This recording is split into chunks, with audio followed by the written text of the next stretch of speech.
10 secrets sur Moïse que beaucoup de gens ne connaissent pas. Numéro 1. Moïse a demandé à Dieu de retirer son nom du livre de vie. Que s'est-il passé pour que Moïse fasse cette déclaration et que pouvons-nous en apprendre? Cela se produisait en même temps que le culte du veau d'or. La parabole du veau d'or met en lumière la nature humaine et la tendance des individus à s'éloigner de leur engagement envers Dieu.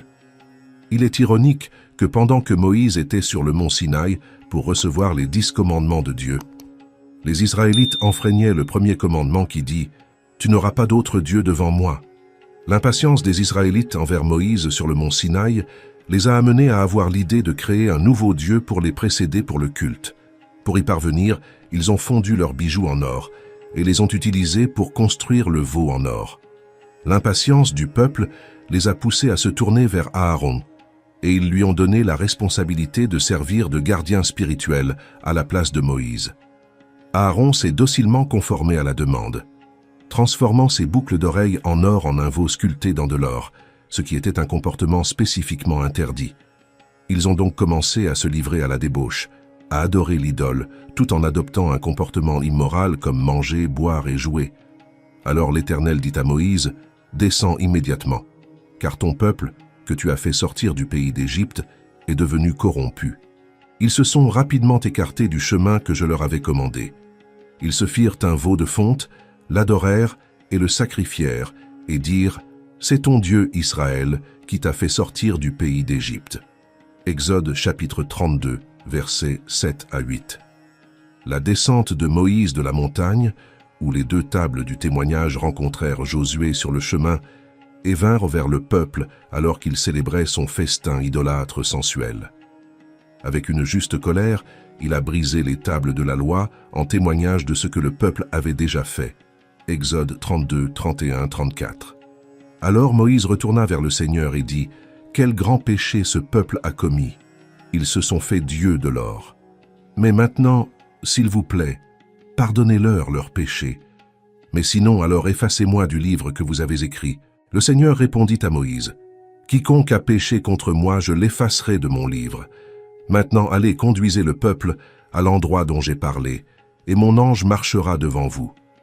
Cependant, quand le temps sera venu pour moi de punir, je te punirai pour ton péché. » Moïse n'a pas minimisé la gravité du péché commis par le peuple, ni essayé d'en atténuer l'impact. Ils étaient chargés de glorifier une divinité dorée. Malgré l'énormité du péché du peuple, Moïse a demandé pardon. C'était un appel à la miséricorde et à la grâce de Dieu.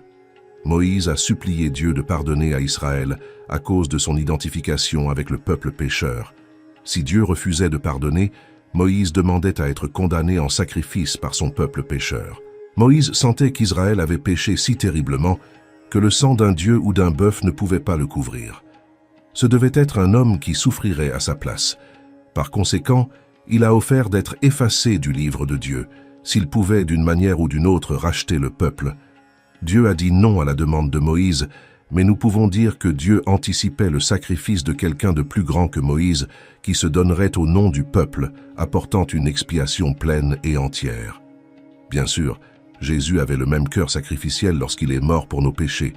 Dieu a accepté d'épargner la nation, mais s'est réservé le droit de juger les pécheurs individuels. Maintenant donc, allez nourrir le peuple à l'endroit dont je vous ai parlé. C'était la promesse de Dieu de rester fidèle à Israël et de maintenir sa présence avec eux. Mon ange marchera devant toi. Numéro 2. Moïse et l'idole de Neustan. Les livres bibliques du roi font référence à l'image d'un serpent enroulé autour d'un poteau sous le nom de Neustan. L'image est décrite dans le livre des Nombres. Après leur délivrance d'Égypte, les gens ont commencé à se plaindre à Dieu des conditions de leur vie, et en réponse directe, Dieu a dispersé des serpents de feu parmi eux. Beaucoup de gens sont finalement morts et beaucoup d'autres mouraient. En réponse à la prière de Moïse, Dieu a ordonné qu'un serpent de bronze soit élevé sur un poteau, promettant que quiconque regarderait le serpent de bronze serait guéri de la morsure de serpent qu'il avait reçue. Les Israélites commencèrent à adorer le serpent de feu que Moïse avait fait d'airain.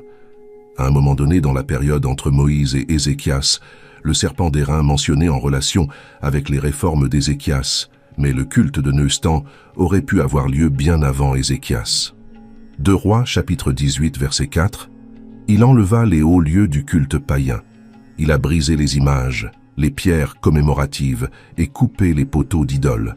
Il brisa aussi le serpent d'airain que Moïse avait fait, car jusqu'à ce jour-là, les Israélites avaient brûlé de l'encens pour lui, et il s'appelait Nustan. » Une sculpture en bronze. Bien qu'il soit facile de voir comment quelque chose qui apportait une guérison miraculeuse pouvait devenir un objet d'adoration, c'était toujours une désobéissance flagrante au commandement de Dieu. Le serpent d'airain était la méthode de délivrance de Dieu lors de l'incident rapporté dans Nombre 21. Il n'y a pas la moindre indication que Dieu voulait qu'il ait une application future. Il est intéressant de noter que la traduction littérale du mot « neustan » est « morceau de bronze ». Il est possible qu'Ézéchias lui ait donné ce nom pour rappeler aux gens qu'il ne s'agissait que d'un morceau de bronze et qu'il ne contenait aucun pouvoir.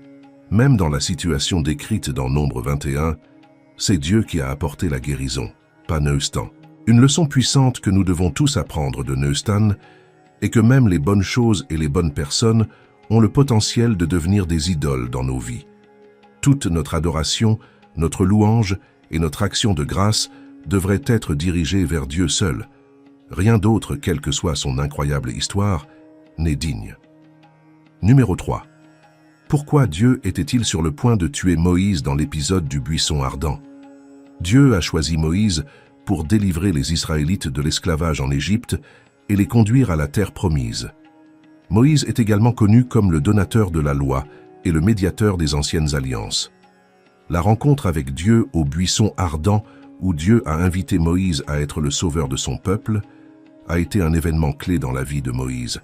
Le Seigneur a promis à Moïse qu'il délivrerait son peuple d'Égypte et le conduirait dans un pays d'abondance qui est Canaan. 40 ans après avoir fui à Madian, Moïse est retourné en Égypte sur l'ordre de Dieu. Il y est allé avec sa femme et ses fils, Séphora, Gerson et Éliézer.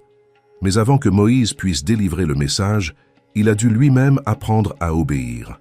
Il ne parvint pas à circoncire son propre fils, Gershom ou Éliézer, peut-être à cause de l'opposition de Séphora, Exode chapitre 4, versets 24 à 26. Mais il arriva dans le camp, la nuit, que le Seigneur rencontra Moïse et chercha à le tuer. Séphora prit un morceau de silex, coupa le prépuce de son fils, le jeta aux pieds de Moïse et dit « Tu es vraiment un mari de sang pour moi. » Alors, il l'a laissé tranquille. À cette occasion, elle a dit « Tu es un mari de sang à cause de la circoncision. » Moïse était sur le point d'être exterminé par Dieu à cause de son erreur. La nature de la transgression de Moïse n'est pas clairement révélée dans Exode chapitre 4, versets 24 à 26, mais les circonstances environnantes fournissent des indices significatifs. Le rite sacré de la circoncision, qui symbolisait l'alliance du Tout-Puissant avec son peuple élu, semble avoir été négligé par Moïse. Cela pourrait être dû à la pression de sa tribu d'adoption madianite.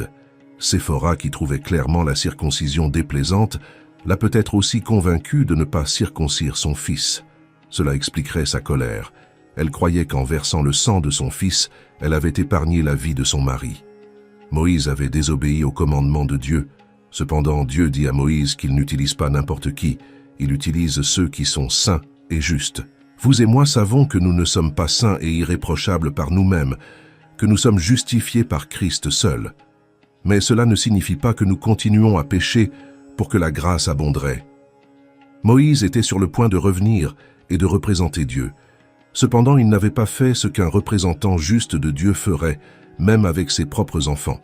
Et donc, Dieu a cherché à le tuer.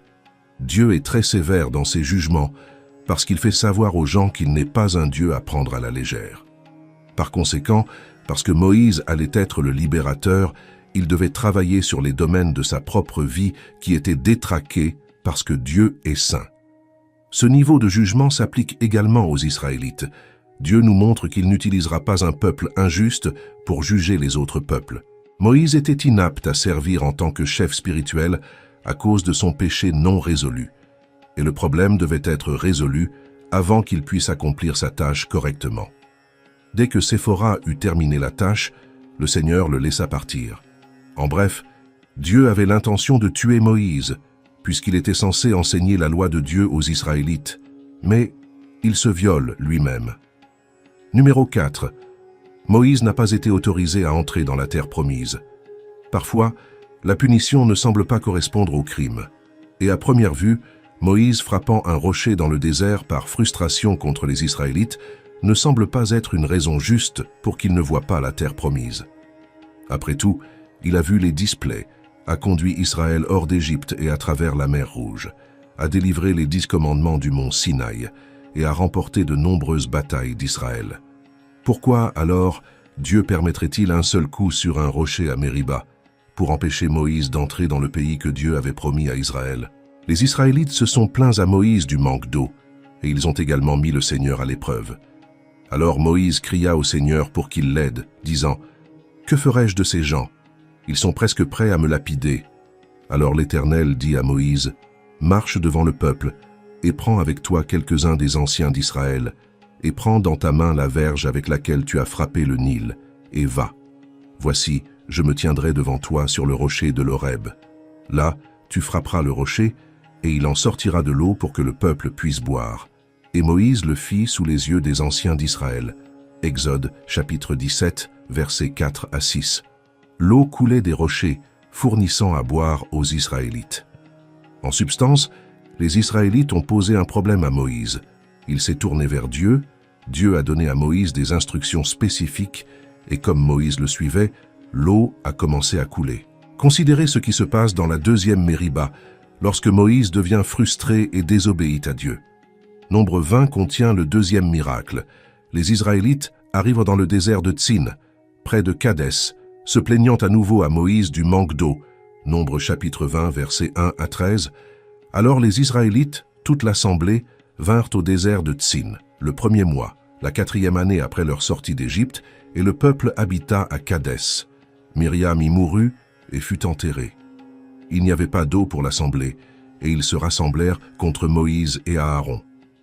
Le peuple se disputa avec Moïse et dit « Si seulement nous avions péri quand nos frères ont péri devant l'Éternel, pourquoi as-tu amené l'assemblée du Seigneur dans ce désert, pour qu'elle meure ici, nous et notre bétail? Pourquoi nous as-tu fait monter d'Égypte pour nous amener dans ce lieu misérable? Ce n'est pas un endroit pour le grain, ni pour les figues, ni pour les vignes, ni pour les grenades, et il n'y a pas d'eau à boire. » Moïse et Aaron sortirent de la présence de l'assemblée pour se rendre à l'entrée de la tente d'assignation et tombèrent sur leurs faces en prière. Alors la gloire et la splendeur de l'Éternel leur apparurent, et l'Éternel parla à Moïse, disant « Prends la verge, et toi et ton frère Aaron, rassemblez l'assemblée, et parlez au rocher devant eux, afin qu'il donne son eau. Tu leur apporteras donc de l'eau du rocher, et tu donneras de l'eau à l'assemblée et à son bétail. » Moïse prit la verge devant l'Éternel comme il l'avait ordonné, et Moïse et Aaron rassemblèrent l'assemblée devant le rocher. Moïse leur dit, « Écoutez maintenant, rebelles, te apporterons-nous de l'eau de ce rocher ?»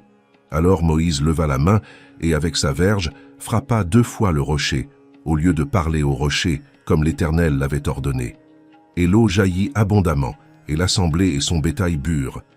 Mais l'Éternel dit à Moïse et à Aaron, « Pourquoi ne m'avez-vous pas cru, afin que je sois sanctifié aux yeux des enfants d'Israël? C'est pourquoi vous n'emmènerez pas cette congrégation dans le pays que je vous ai donné. Ce sont là les eaux de Mériba, les querelles et les querelles, où les enfants d'Israël ont lutté avec l'Éternel, et il s'est montré saint parmi eux. Moïse s'était lassé du peuple de Dieu. Dieu l'a-t-il simplement laissé partir? Ils l'ont dit à Dieu, et ont défié l'administration de Moïse à chaque tournant. À première vue, il semble que Dieu punisse sévèrement Moïse. Après tout, Moïse avait fidèlement suivi les instructions de Dieu jusqu'à ce point. Dieu ne pouvait pas simplement le laisser partir. Est-il allé trop loin? Tout d'abord, nous devons comprendre que la première fois que le rocher a été frappé préfigure Christ. 1 Corinthiens chapitre 10, versets 1 à 4. Car je ne veux pas que vous ignoriez, frères, que nos pères étaient tous sous la nuée, et qu'ils ont tous traversé la mer, et qu'ils ont tous été baptisés en Moïse, dans la nuée et dans la mer, et qu'ils ont tous mangé la même nourriture spirituelle, et ils buvaient tous la même boisson spirituelle, car ils buvaient à une pierre spirituelle qui les suivait, et la pierre était le Christ. Cependant, Dieu n'était pas satisfait de la plupart d'entre eux. Alors, ils se sont prosternés dans le désert. Moïse a obéi à Dieu en frappant le rocher dans Exode 17, Mais Moïse a désobéi à Dieu en frappant le rocher au lieu de lui parler dans Nombre 20. L'incident de Nombre 20 était la deuxième fois que Moïse frappait le rocher, la première étant dans Exode 17. En conséquence, nous enseignons que Moïse a été puni pour avoir frappé le rocher 2 fois, plutôt qu'une seule, dans Nombre 20. Selon 1 Corinthiens, Dieu voulait que le rocher dans le désert soit une représentation de son Fils Jésus-Christ. Dans Exode 17, le Seigneur dit à Moïse de frapper le rocher afin d'établir une image de Christ comme notre Rédempteur. Le Christ est notre rocher et notre pierre angulaire, qui a été blessé pour nous, et il apportera des ruisseaux d'eau vive, comme il est dit à plusieurs reprises dans les psaumes et Isaïe. De plus, le livre des Hébreux déclare que Christ est mort une fois pour toutes et qu'aucun autre sacrifice pour les péchés n'est nécessaire. Par conséquent, dans la scène d'Exode 17, le Seigneur voulait que Moïse ne frappe le rocher dans le désert qu'une seule fois, symbolisant le sacrifice de Jésus une seule fois pour nous apporter le salut. Plus tard, dans Nombre 20, le Seigneur a demandé à Moïse de ne parler qu'au rocher afin que l'image créée dans Exode 17 puisse être préservée. Lorsque Moïse a choisi de frapper le rocher une deuxième fois, il a déformé l'image d'Exode 17. Nous serions perplexes devant l'image déformée si Dieu ne corrigeait pas l'erreur de Moïse, concluant que Christ, le rocher, devrait être sacrifié encore et encore pour notre salut. En conséquence, Dieu a châtié Moïse pour s'assurer que nous comprenions correctement l'image du rocher. Empêcher Moïse d'entrer dans la terre promise. Ce faisant, le Seigneur a créé une nouvelle image pour aider les gens à comprendre correctement le salut. En refusant à Moïse l'entrée dans la terre promise, le Seigneur a démontré que nous ne pouvons pas entrer dans le salut, c'est-à-dire la terre promise, par les œuvres de la loi, c'est-à-dire Moïse, mais seulement par l'œuvre de Jésus, c'est-à-dire par Josué, qui porte le nom de Yeshua, ou Jésus. Lorsque Dieu a demandé à Josué de parler au rocher pour obtenir de l'eau pour la nation, il les a frappés de colère. Il a réagi avec colère au lieu de calmement, et par conséquent, il lui a été interdit d'entrer dans la terre promise. Numéro 5. Les rois mages que Moïse a affrontés, Janès et Jambres. Le récit des mages sur Pharaon se trouve dans Exode 7 et 8, lorsque Moïse et Aaron ont confronté Pharaon en Égypte et ont exigé qu'il libère le peuple de Dieu de l'esclavage. Pour valider leur message, Moïse et Aaron ont accompli des miracles. Moïse occupait une place particulière dans l'histoire en raison du nombre et de la variété extraordinaire d'actes miraculeux qui lui étaient attribués. Comme il est écrit, toute cette puissance puissante et toute cette grande terreur que Moïse a provoquée. Nous apprenons que Moïse était sans égal dans la puissance et l'autorité avec lesquelles il dirigeait le peuple d'Israël. On nous dit qu'aucun autre prophète ne s'est levé en Israël comme Moïse depuis cette époque. Cependant, il y avait de grands dirigeants d'Israël, ainsi que des dirigeants, des prophètes et des prêtres, mais avant l'arrivée de Jésus-Christ, connu sous le nom de Messie, il n'y avait jamais eu d'autre homme qui occupait toutes ces fonctions aussi glorieusement que Moïse. Même avec les miracles de Moïse, il a dû faire face à l'opposition de Janès et de Jambres. Dieu a demandé à Moïse et à Aaron de montrer un signe à Pharaon lors de sa première rencontre avec le roi, en jetant le bâton d'Aaron au sol. Dieu savait que Pharaon exigerait un signe. Après qu'Aaron ait fait cela, le bâton dans sa main s'est transformé en serpent. Le Pharaon invoqua rapidement ses mages, chacun d'entre eux étant capable de transformer son propre bâton en serpent. Le serpent d'Aaron a avalé les serpents des mages, ce qui a dû être interprété comme un avertissement inquiétant à la cour de Pharaon. Le serpent d'Aaron, Exode chapitre 7, versets 8 à 13. L'Éternel dit à Moïse et à Aaron, « Quand Pharaon vous dira, « Faites un miracle pour prouver votre autorité, dites à Aaron, « Prends ton bâton et jette-le devant Pharaon, afin qu'il devienne un serpent. » Moïse et Aaron allèrent donc trouver Pharaon et firent exactement ce que l'Éternel avait commandé. Aaron jeta son bâton devant Pharaon et ses serviteurs, et il devint un serpent. Alors Pharaon appela les mages, experts en magie et en présage, et les sorciers, experts en sorcellerie, et eux aussi, les prêtres magiciens d'Égypte, firent de même avec leurs arts secrets et leurs charmes.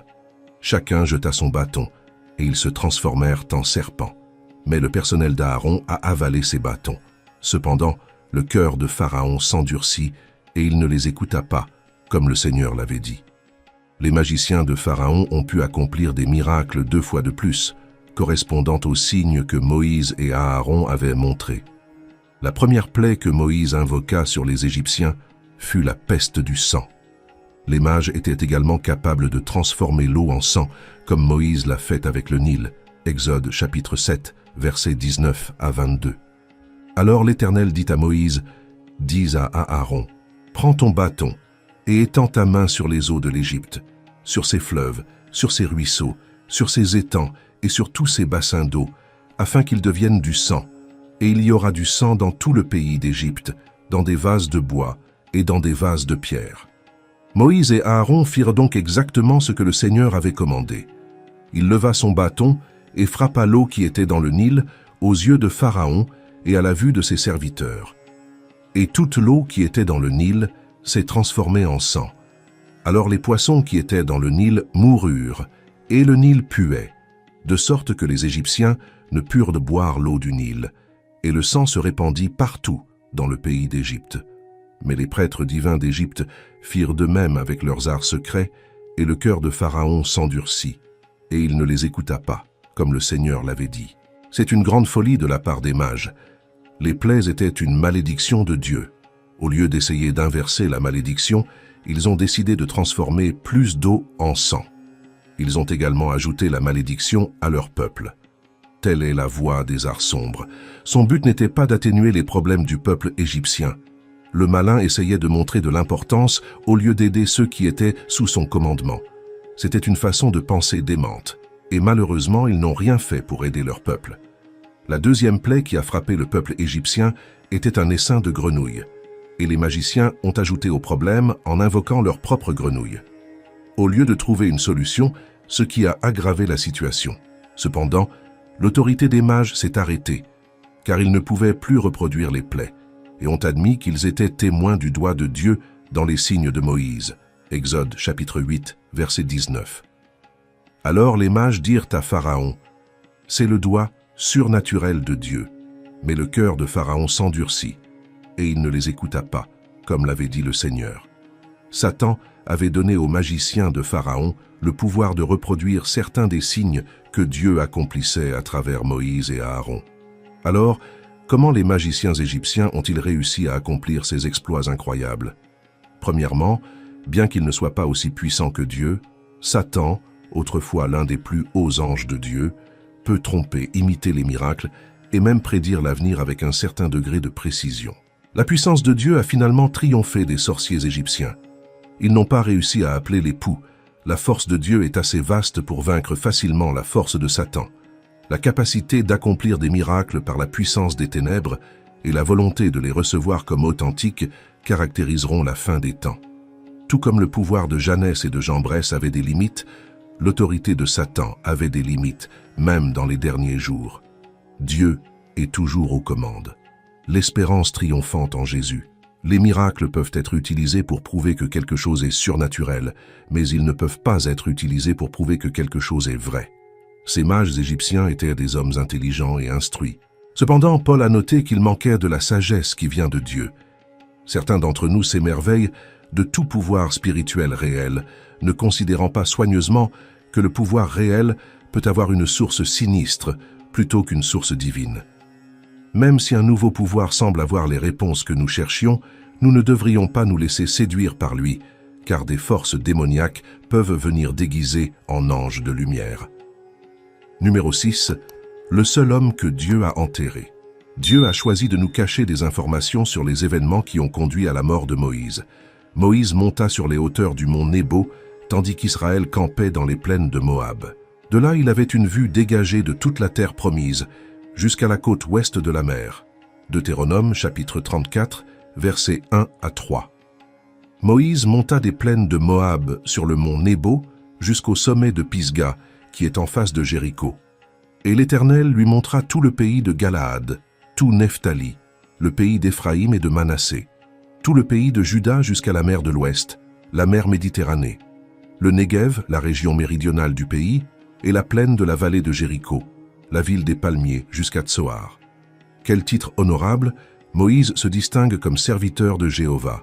Il en a donné l'exemple de son vivant, travaillant dur dans tout ce qu'il faisait parce qu'il attendait de Dieu ses instructions, comme un serviteur attend son maître, et s'est donné pour but de se conduire selon le modèle qui lui avait été proposé sur la montagne sainte. En tant que serviteur, Moïse était dévoué à Dieu. Vous ne le voyez pas surmener ou ignorer son métier. Son respect pour le nom du Seigneur était profond. Sa loyauté envers la cause du Seigneur était inébranlable, et sa foi en la parole du Seigneur était inébranlable. Mais serviteur de Dieu comme Moïse l'était, il devait mourir.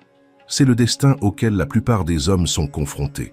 Seules 2 personnes peuvent quitter ce monde et entrer dans l'enceinte de la gloire sans jamais avoir à traverser la rivière de la mort. Moïse n'est pas l'un des 2. À la fin de la vie de Moïse, Dieu a donné à Moïse un aperçu du pays pour lequel il avait quitté l'Égypte. Moïse a escaladé le mont Nebo depuis les plaines de Moab jusqu'au sommet de Pisga. Là, c'est une Pisga par laquelle nous devons aussi passer et être réunis avec nos ancêtres, afin que nous puissions monter aussi bien que Moïse, le serviteur de Dieu. La manière dont Moïse est mort est extrêmement remarquable. Les circonstances entourant le passage de Moïse sont tout à fait extraordinaires. Le mont Pisga a une altitude d'environ 1370, soit près de 1 mile. Il n'y a pas beaucoup d'hommes de 120 ans qui peuvent escalader une montagne de près d'1 kilomètre de haut et vivre pour raconter l'histoire. Cependant, Moïse a réussi. Il l'a fait en grimpant sans qu'il y ait un sentier assez large pour Moïse, et il n'en avait pas besoin de toute façon. Si vous vous demandez dans quel état il était, cet exploit vous le dira. Il y avait encore Moïse âgé de près d'1 siècle et quart, grimpant au sommet d'un sommet de 1370 mètres d'altitude et s'amusant une fois sur place. Moïse n'est pas plein d'apitoiement sur lui-même. La scène extraordinaire de l'homme de Dieu seul, au sommet de la montagne, avec une vision de Canaan dispersée au-dessous de lui. Il n'a pas été pris par surprise. Sa mort a été prédite il y a longtemps. Moïse savait quelque temps auparavant qu'il devait mourir sans mettre les pieds en Canaan. Le grand homme avait donc une grande connaissance de son propre départ. Je dois ajouter que si la mort de Moïse démontre la sage miséricorde de Dieu, la manière dont il est mort démontre amplement la grâce de Dieu. Après que Moïse ait été assuré qu'il mourrait, il n'y a jamais eu de plainte, ni même de prière contre cela. Sa mort a été le point culminant de sa vie. Il réalisa qu'il avait atteint son but. Il a été chargé de guider les gens à travers la forêt, ce qu'il a fait.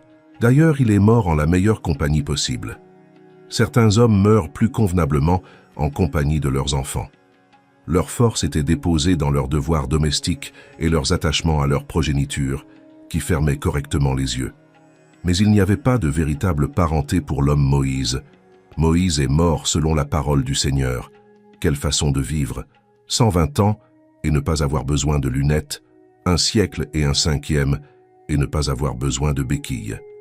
Moïse ne s'asseyait jamais dans une chaise berçante pour frotter du liniment et boire de l'anzur. Mais le verset 6 contient l'une des déclarations les plus remarquables sur toute la carrière remarquable de Moïse.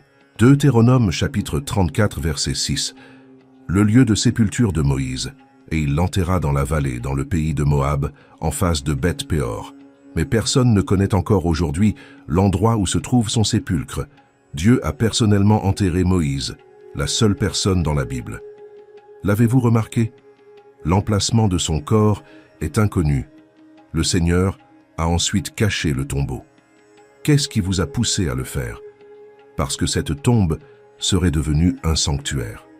Il se rendrait encore à Nebo aujourd'hui, érigeant des sanctuaires, vendant du pop-corn et des cacahuètes, proposant divers manèges. Peut-être même envoyer un tramway là-bas avec d'énormes bannières déclarant le lieu de sépulture de Moïse. C'est pourquoi il était caché. C'était si crucial pour le Seigneur que cela provoqua même une confrontation angélique. Numéro 8. Le diable s'est battu pour le corps de Moïse. Jude, verset, fait référence à un événement que l'on ne trouve nulle part ailleurs dans la Bible. Il a dû se battre ou se disputer avec Satan pour le corps de Moïse. Mais ce que cela impliquait n'est pas décrit. Jude 9, cependant, l'archange Michel, en combattant le diable en disputant le corps de Moïse, n'osa pas prononcer contre lui une accusation injurieuse. Mais il a dit « Que l'Éternel vous réprimande ». Cet événement a lieu à Juda. Ici, Jude partage avec nous un incident que l'on ne trouve nulle part ailleurs dans la Bible. La question se pose naturellement. D'où a-t-il obtenu cette information? Certains disent que l'information a été transmise par tradition. Cela peut être vrai ou non. Nous n'avons aucune connaissance définitive de la raison pour laquelle la dispute a surgi entre Michel et Satan au sujet du corps de Moïse.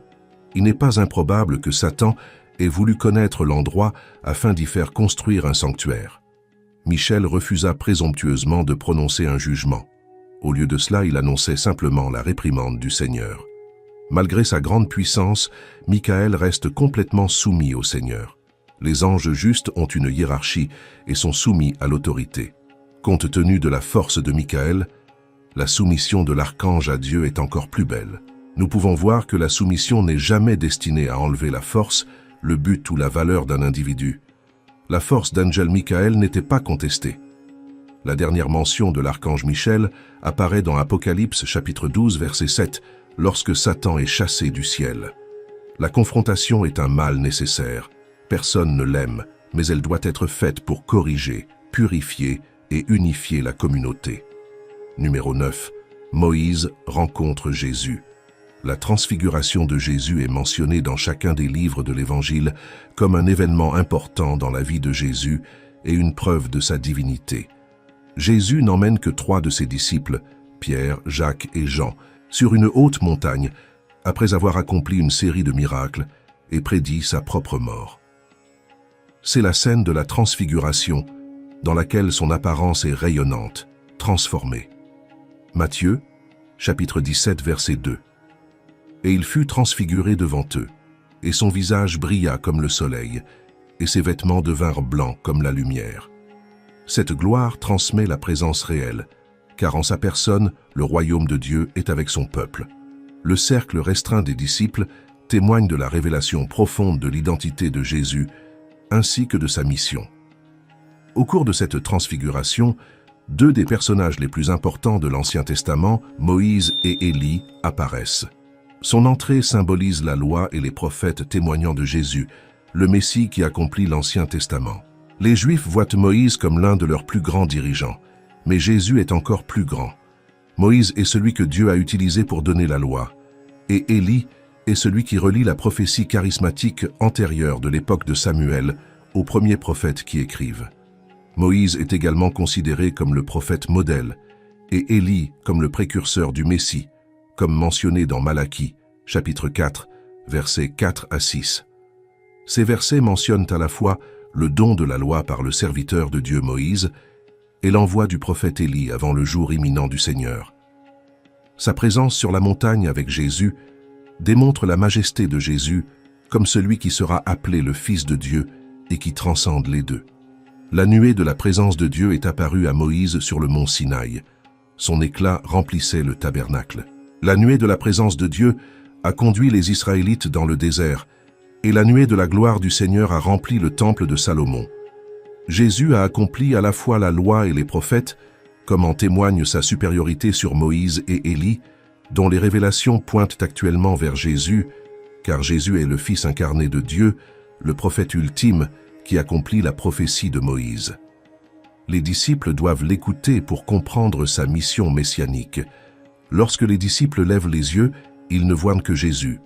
Leur attention se porte maintenant exclusivement sur Jésus, comme Moïse et Élie l'auraient souhaité, car leur importance ultime résidait dans la préparation de la voie pour le Messie, le Fils de Dieu, et son dessein rédempteur. Bien que les disciples aient reçu la révélation la plus explicite de l'identité de Jésus, ils ne comprennent toujours pas pleinement ce dont ils ont été témoins. Numéro 10. Moïse voit Dieu. Moïse a rencontré Dieu dans un buisson ardent, a vu Dieu humilier Pharaon et les Égyptiens, a vu Dieu diviser la mer et fournir de l'eau à partir d'un rocher, et a passé 40 jours et nuits sur le mont Sinaï avec Dieu. Moïse a été témoin des signes et des prodiges de Dieu. Maintenant, il aspirait à trouver Dieu en lui-même. Il désirait avoir une relation personnelle avec Dieu, plus désirable que toutes ses merveilles, ses œuvres et ses bénédictions réunies. Connaître Dieu personnellement est la plus grande bénédiction qu'un être humain puisse recevoir. Jean 17, 3.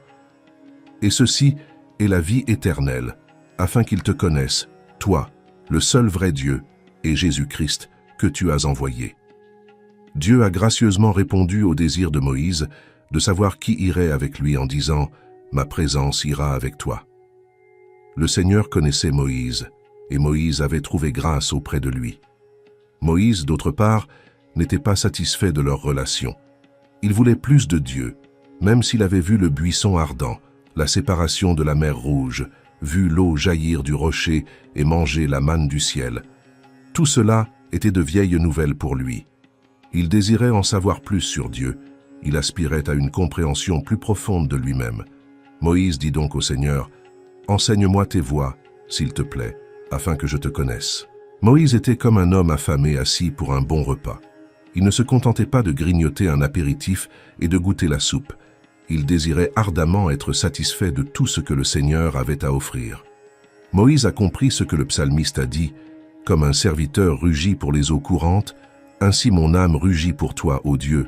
Mon âme a soif de Dieu, du Dieu vivant. » Psaume 42, 1 et 2. Tout cœur croyant devrait avoir cette attitude. Dieu ne s'intéresse pas aux simples pratiquants, il désire être connu de ceux qui ont faim et soif. En fait, connaître Dieu est le sens de la vie éternelle.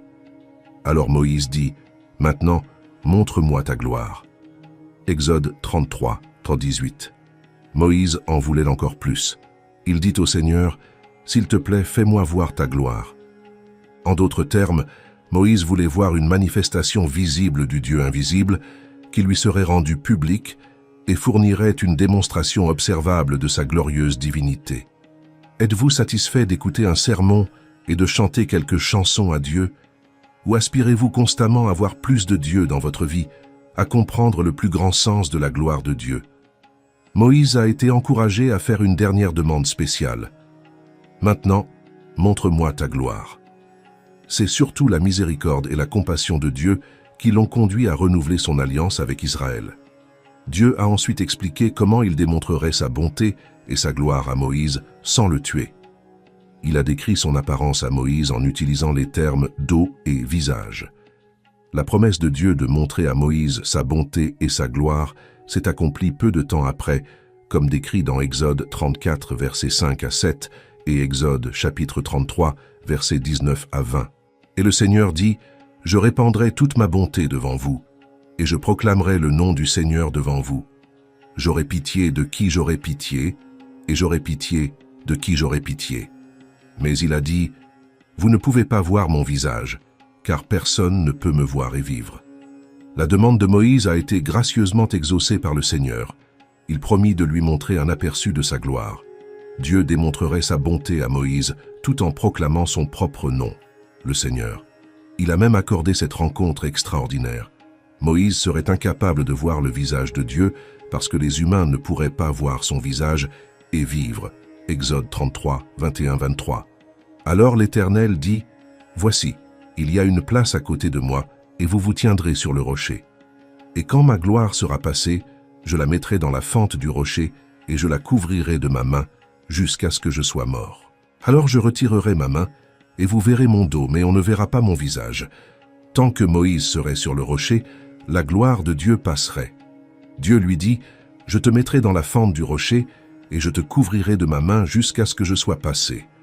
Alors je retirerai ma main, et vous verrez mon dos. » En d'autres termes, le Seigneur limitait l'exposition de Moïse à sa gloire pour son propre bénéfice.